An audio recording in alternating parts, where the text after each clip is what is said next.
유튜브 강의를 해보려고 합니다. 오프라인 강의가 아닌 유튜브 강의는 처음이어서 다소 어색한 면이 있을지 모르지만은 첫 강의라기 때문에 부족한 면이 있더라도 많이 이해해 주시기 바랍니다. 유튜브 강의를 위해서 여러 가지 콘텐츠를 준비했습니다만은 유튜브에서 많은 콘텐츠들에서 대부분 다 포기했습니다. 그래서 제가 유튜브 강의를 하는 것은 남들이 하지 않은 거, 아주 두껍고 어려운 책이라든지 안 그러면 특별한 심리학 혹은 특별한 행동 조작학이나 특별한 경영 전략 등에 대해서 남들이 하지 않은 것을 중심으로 하겠습니다. 그래서 이번 첫 회는 특별한 심리학으로서 성중독에 대해서 제가 강의를 하겠습니다. 이상심리학에 대해서도 많이 준비를 했지만은 많은 훌륭한 분이 강의를 했기 때문에 그것은 하지 않기로 했습니다. 성중독에 대해서 몇몇 분이 강의를 하긴 하셨지만은 저도 한번 나름대로 연구한 게 많기 때문에 많은 도움이 될 것이라 믿습니다. 그럼 강의를 시작하겠습니다. 성중독의 정의란 무엇이냐면은 감정이 망가짐으로 해서 이 감정이 망가진 것을 성중독으로 연결하는 것을 말합니다. 쉽게 표현하자면은 현실 문제를 성중독으로 대체해서 도피하고자 하는 것입니다. 그러니까 자신의 욕구 불만이라든지 긴장, 불안감, 열등감 등 불편한 감정을 덮어버리려든지 안 그러면 현실에서 일탈형이 긴장감, 열등감을 상대에 투사한다든지 스릴 지배감의 케막을 얻고자 하는 그런 것을 말합니다. 그리고 성중독자들은 섹스 자체보다는 섹스를 매개로 그 대상을 지속적으로 찾는 것을 말하며 경우에 따라서는 자신을 저질스럽다고 생각하는 섹스에 몰입시켜 자기 첩을 학대하는 경우도 있습니다.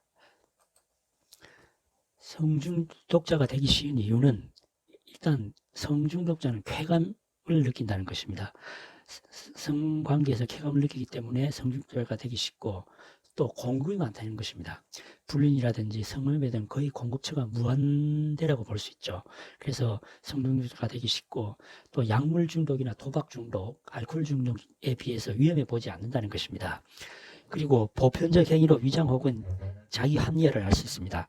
자연스러운 현상으로 인식한다든지 일시적 유대감을 형성하는 것입니다. 그러니까 일시적 유대감이란 것은 불륜이라든지 로맨스 이런 것을 자기 착각을 해서 상대방과의 관계라는 유대감을 형성해서 성중독자 스스로가 합리화함으로 해서 성중독자가 되기 쉬운 그런 경우입니다. 그리고 성중독의 원인은 첫 번째 유전적입니다. DNA가 그렇기 때문에 할 수 없이 성중독자가 되는 경우가 있고 앞에서 말씀드린 정신적 도피 또 보상이라는 것은 열등감을 성취감, 지배욕으로 보상하려는 것을 말하죠. 일단 성중독을 통해서 상대방과 관계를 맺으면 성취감이라든지 지배감이 생기는 경우가 많습니다. 그리고 학습, 어려서부터 집안 교육을 잘못 받았다든지 주위의 친구를 잘못 사귀었다든지 해서 학습을 통해서 성중독의 원인이 되기도 하고 충동 조절 실패, 그러니까 충동 장애가 생기는 경우가 있습니다. 충동 장애는 여러 가지 정신적인 문제로 충동 조절 장애가 되는 경우도 있고 뭐 분노 조절 이런 것 때문에 성중독으로 가는 경우도 있습니다.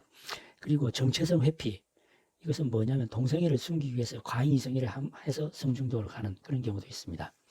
그리고 성중독의 호르몬으로서는 도파민이라는 것과 엔돌핀, PEA가 있는데 도파민은 좋은 도파민이 있고 나쁜 도파민이 있습니다. 좋은 도파민은 뭐냐면은 지연 보상이 되는 것으로서 노력을 해서 성취감을 얻는다든지 하는 것입니다. 대표적인 게 경기 우승을 볼 수가 있죠. 그리고 나쁜 도파민은 대체적으로 즉각 보상입니다. 그래서 중독, 도박 중독, 알코올 중독, 성 중독, 이래서 나쁜 도파민을 분출하는 경우입니다. 도파민이라는 호르몬이 하나가 있고 엔돌핀이라는 또 호르몬이 있습니다. 엔돌핀은 헤로인이나 모리핀보다 강한 효능감을 줍니다. 그래서 섹스를 할 때 신경절단 물질이 나오고 엔돌핀이 분비되는데 뭐 진통효과라든지 기분이 좋아진다든지 그런 경우가 있습니다. 엔돌핀은 내성이 있습니다. 처음에는 하나의 엔돌핀이 나오면은 만족을 하지만 그 다음엔 2개의 엔돌핀이 나와야 되고 그 다음 4개의 엔돌핀이 나와야 되는 이런 내성을 가지고 있습니다. 그리고 금단현상이라는 게 있습니다. 금단현상이라는 건 엔돌핀이 나오지 않으면 초조와 불안을 느끼고 긴장하게 되는 그런 것을 말합니다. 그래서 계속 엔돌핀을 요구하기 때문에 성중독을 계속 해야 되는 성중독에 빠지는 그런 경우가 있습니다. 그리고 PA라는 호르몬이 있습니다. 이것은 뭐냐면 위험 중독에 관계되는 그런 것을 말합니다. 번지점프라든지 도박, 거짓말 등 스릴감을 느끼거나 긴장감을 갖게 되는 것입니다. 성중독과 관련하여서는 노출증, 몰카 촬영 등을 함으로 해서 스릴을 느끼고 긴장감을 가정으로 해서 쾌감을 느끼는 것을 말합니다. 그리고 또 사이코패스는 성중독과 유사한 점이 있다면 사이코패스는 인지적 공감 능력이 뛰어납니다. 하지만 정서적 공감 능력이 부족하기 때문에 성적으로 중독에 빠지는 경우가 많습니다. 정서적 공감 능력이 부족한 반면에 지배나 성적 감정은 일반인과 동일합니다. 또한 일반인과 관계성 부족으로 인해서 정서적 공감 능력을 하지 못하지만 성적인 관계라든가 자기 지배를 추구하는 경우가 많습니다. 그래서 사이코패스는 성중독자와 유사한 경우를 나타내는 경우가 많습니다. 그리고 성중독자의 특징에 대해서 말씀드리겠습니다. 친밀감 장애입니다. 상대방과의 정서적, 정직성, 존중, 편안함 이런 친밀감을 제대로 갖지 못합니다. 왜냐하면 상대방을 갖다가 친밀감 대신에 하나의 욕구의 대상으로 보기 때문에 그런 것입니다. 그리고 진행성 중독에 빠집니다. 중독으로 인해서 삶이 피폐해지는 것을 말하며 성중독에 빠지게 되면 비밀 유지라든가 이중적 생활을 하게 됩니다. 그리고 위험, 불륜, 비밀, 스리감에 노출되기 때문에 비이성적 성격을 선택을 하게 됩니다. 불륜, 비밀스럽게 하면 스릴감이 발생하죠. 그렇게 되면 내적으로 더 흥분하게 됩니다. 그래서 비이성적 선택을 하게 되고 점점 이상한 방향으로 빠지게 되고 더 충동적, 더 비합리적으로 빠지게 돼서 나중엔 탈도로 되라는 식으로 가야만이 갈 정도까지 스릴감에 빠집니다. 그래서 가정을 파탄시키는 경우가 있습니다. 또 경우에 따라서는 은폐가 성중적으로 가는 경우가 있습니다. 너무 엄격하게 성의식이 박혀있는 경우, 너무 어렸을 때 성에 대해서 부정적인 교육만 받은 경우는 본인은 성적인 욕구가 생기는데 이것을 그냥 인간의 단순한 성적인 욕구로 만들지 못하고 수치심을 갖게 됩니다. 그리고 그런 수치심에 대한 감정을 합의하게 되면 강박성이 생기게 되고 결국 그 강박성에 대한 불편한 점을 잊고자 성중적으로 빠지는 경우도 있습니다. 그리고 인지적 왜곡 있습니다. 인지적 왜곡은 자기 좋을 대로 생각하는 것을 말하는 거죠. 인지적 왜곡은 뒷장에 제가 별도로 상세히 설명을 하겠습니다. 그리고 방어기제를 또 남용해야 됩니다. 성중독자는 자기 합리화를 시키기 위해서 남한테 투사시킨다든지 자기의 정당성을 만든다든지 하는 방어기제를 남용하게 되고 또 성중독자의 성격적 특징은 수치심이 있습니다. 회의현상도 있습니다. 어떤 성관계를 맺거나 잊어버리는 경우가 있습니다. 나는 성관계를 하지 않았다든지 해서 스스로 잊어버리는 경우가 있고 심한 감정적 기복이 있습니다.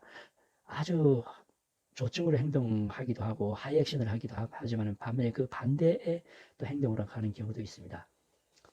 그리고 그들의 특징은 또 자기주신적이고 완벽을 추구합니다.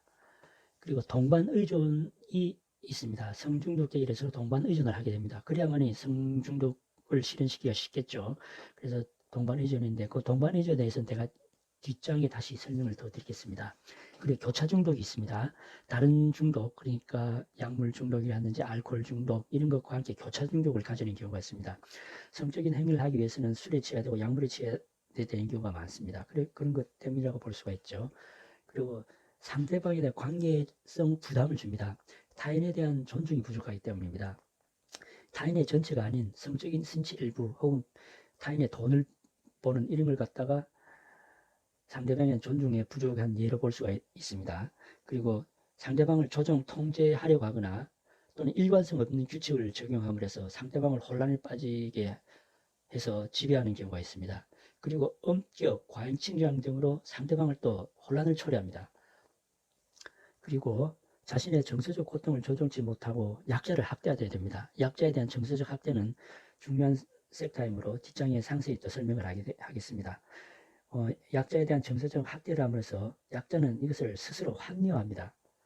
합리화하는 방법은 그것을 느끼지 못한다든지 이것은 현실이 아니라든지 안 그러면 남한테 말을 못하는 그런 경우가 있겠죠. 성적으로 고통을 받는 사람이 남한테 말을 못한다든지 하는 경우가 많이 있습니다. 그리고 또 그들의 특징 중에 하나는 이기적인 행동을 합니다. 관계의 형성에서 자신감이 결여되기 때문에 타인과의 관계 형성이 부정적이거나 타산적 또 무자비한 경우가 있습니다. 또는 자기 자신을 일부러 애매하게 표현하고 해서 자기의 를 갖다가 감추는 경우도 있습니다. 그리고 성중독자의 판단은 어떻게 하느냐면 또 자기 판단할 때도 참조하시면 되겠습니다. 어려운 상황을 성적 강박으로 대체합니다. 그리고 정상적인 성행위가 결여되어 있습니다. 정상적인 성행위란 것은 성행위를 할 때 엔도르핀이 나오곤 해서 상대방과 함께 행복을 느끼는 그런 게 아닌 일방적인 성행위, 자기 자신만의 쾌활을 추구하는 그런 성행위를 하는 경우가 있고요. 그리고 성행위를 위해서 많은 준비를 합니다. 그 대상자의 접근을 한다든지 그 대상자의 상황을 지배한다든지 그게 일에 대해서 하는 경우도 있지만 다수의 여러 사람한테 동시에 함으로 해서 먼저 되는 사람이 그 대상자가 결정인 경우가 있죠. 그리고 내성이 강합니다. 성중독을 한번 하게 되면은 그 다음에는 하나의 쾌감을 얻으면 그 다음에 두 개의 성행위를 해야 될 쾌감을 얻게 되고 그 다음에 네 개의 성행위를 함으로써 또 쾌감을 얻게 되는, 그래서 내성이 강합니다. 그래서 성중독자들은 정상적 성생활을 넘어서는 경우가 많습니다. 그리고 성행동을 하지 않을 때는 긴장, 초조, 불안 등 금단 현상이 발생하기도 합니다. 그리고 성행동으로 인해서 생활에 부정적인 영향을 받습니다.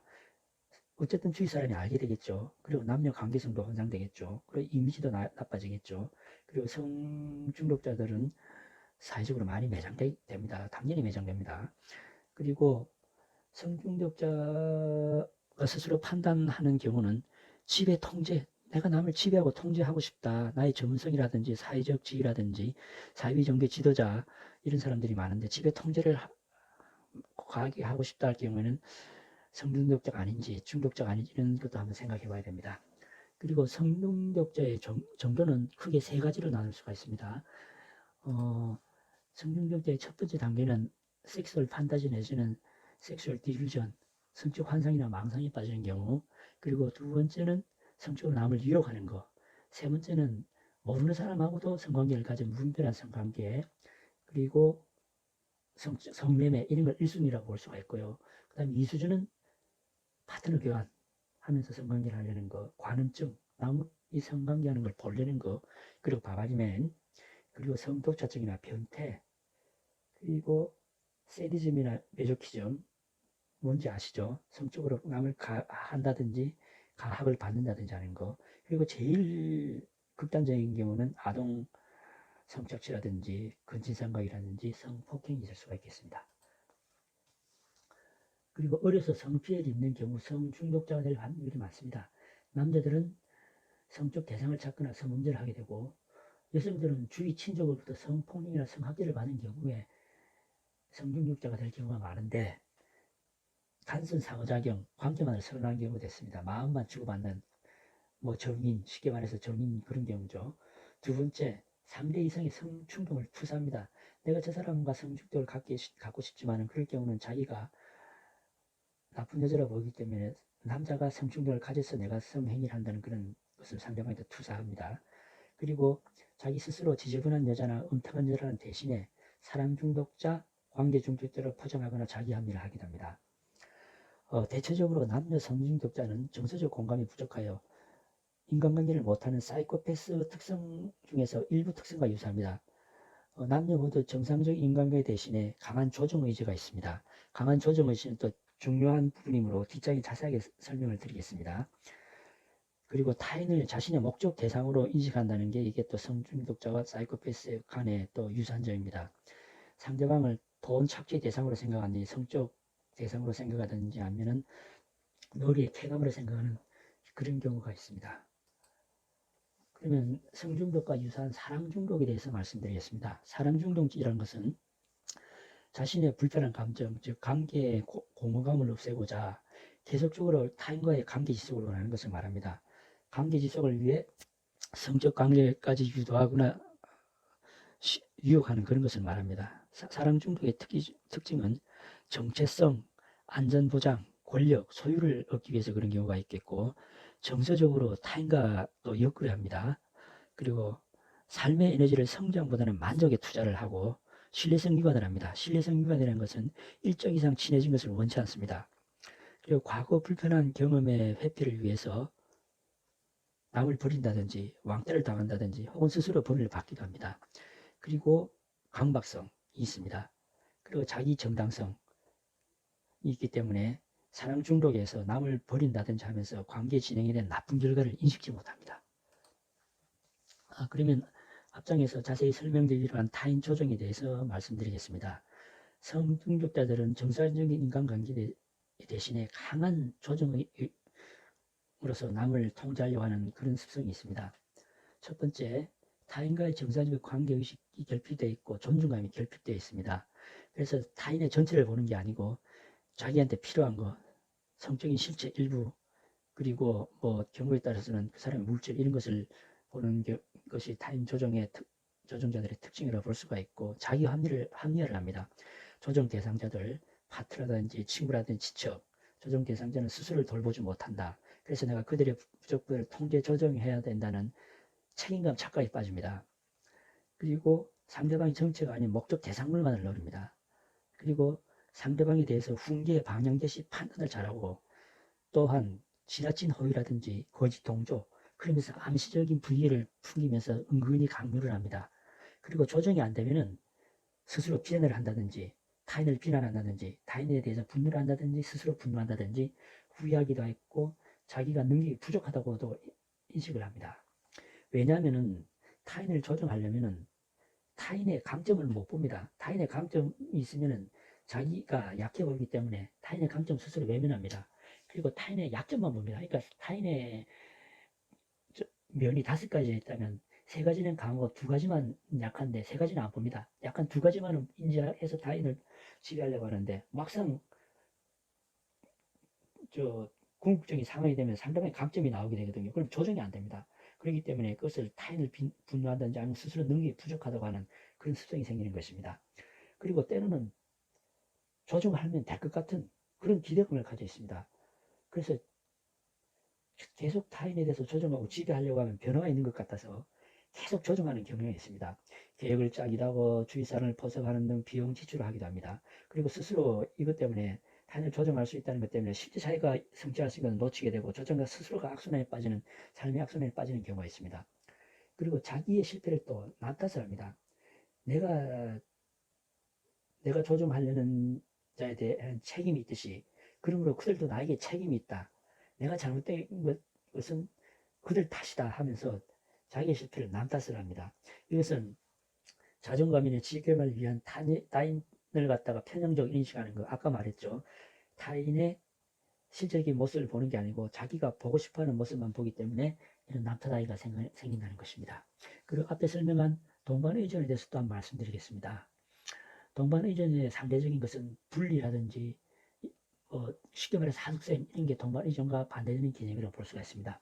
집안에서 개인 공간이 없다든지 위생 공간이 없다든지 주체성이 결핍되었을 때 나타나는 것이고, 자기 자신을 독립된 자기 자신이 아닌 구성원의 일부만으로서의 나를 인식하는 것입니다.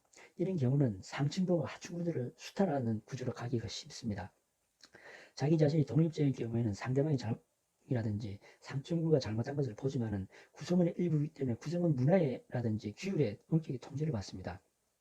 그래서 수탈 구조에 빠지기가 쉬운데, 서구라든지 일본은 예전부터 노블레스 오블리주입니다. 귀족들은 나가서 막 싸우면은 평민들은 귀족들이 전쟁하는 걸 보고 있다, 이기는 편에 그냥 달라붙으면 됩니다. 반면에 중국 문화권은 가문을 중시합니다. 가문이 지방을 지배하고 국가를 지배하면서 하층민을 갖다가 핍박하고 압박하고 수탈하는 그런 구조입니다. 이런 중국 문화권이 속하는 한국은 이런 상황에 많이 빠지기가 쉽죠. 그리고 반면에 그래서 권위자에 대한 분노가 잠재되어 있습니다. 그래서 권위자들은 이를 무마하고자 새로운 목표나 공격 대상자를 하부층에 제시함으로 해서 이런 분노를 잠재우고자 합니다. 그리고 나중에 말씀드리게 했던 또 성중독자의 인지 왜곡 특성에 대해서 말씀드리겠습니다. 인지 왜곡의 특성이라는 것은 선택적 사고를 말하는 것이며, 그 대표 여러 가지 예로서는 자기 자신이 진리다. 나는 독심술가이기 때문에 상대방의 마음을 잘 안다. 자기 자신이 결부된 세상이 모든 것이다. 이렇게 생각하고, 또한 상대방의 자신을 투사시킵니다. 상대방에게 자신을 투사시킨다는 것은 자기 자신의 모습을 상대방에게 도모를 해서 상대방을 지배하려고 한다든지 하는 그런 경우라든지 지배하기 쉽다는 그런 것을 말하는 거죠. 그리고 이분적 사고, 이것은 뭐냐면은 전체를 일부러 본다든지, 일부를 전체를 본다든지, 혹은 최악의 상황만을 생각한다든지, 편의적 해석하는 그런 것을 말하겠습니다. 그리고 또 그들은 엄격한 기준을 가지고 있습니다. 기준을 가지고 있고, 그리고 현신 인실력이 결여되어 있습니다. 그리고 남탓하기를 좋아하고 방어 기제를 원함명합니다. 환상에 빠진다든지 자기화를 한다든지 자기의 잘못을 남한테 투사하든지 자기의 모습을 남한테 투사함으로써 남도 그럴 것이라고 생각한다든지 하는 것을 그걸 말합니다. 그리고 타인에 대해서 지배를 하려고 하는 욕구를 받거나 반대로 통제받기를 원하는 경우도 있습니다. 그리고 인과응보의 법칙이라고 생각합니다. 이와 같은 결과가 나온 것은 내가 잘못된 거라든지 네가 잘못된 것은 네가 잘못됐기 때문에 그렇다든지 하는 그런 것을 말하는 것입니다. 그리고 정서적 학대 방법에 대해서 또한 세부적으로 설명을 드리겠습니다. 정서적 학대 방법은 소리를 지른다든지 상대방한테 모욕을 준다든지 상대방을 비판한다든지 부당한 첨언을 한다든지 억지로 비밀을 지키라고 요구한다든지 너 때문이라고 타다든다든지 사생활을 속보하다든지 왜 내 전화를 받지 않냐 언제 무엇을 했느냐 왜 보고를 하지 않느냐 상대방을 속보하다든지 상대방이나 능력을 폄하시키는 것 그리고 자기 학대적 거짓말을 시키면서 자괴감을 유도하기도 합니다. 자기 학대적 거짓말은 무엇이냐면 상대방을 갖다 계속 강압적으로 몰아세우다가 상대방이 그 상황을 모면하기 위해서 거짓말을 합니다. 그러면 또 일시적으로 그 강압적 상태를 풀어줌으로 해서 상대방을 계속 거짓말장이로 만들고 나중에는 너는 거짓말을 하는 놈이라고 하면서 상대방이 자괴감을 유도하는 그런 것을 자기 학대적 거짓말이라고 하겠습니다. 지금 성중독에 대한 현황과 그리고 그 관계된 세부적인 설명을 했습니다. 좋아요 많이 눌러주시고요. 그리고 좋아요가 많으면 성중독 현황에 이어서 다음에는 성중독의 회복과 치료에 대해서 한번 말씀을 드리겠습니다. 감사합니다.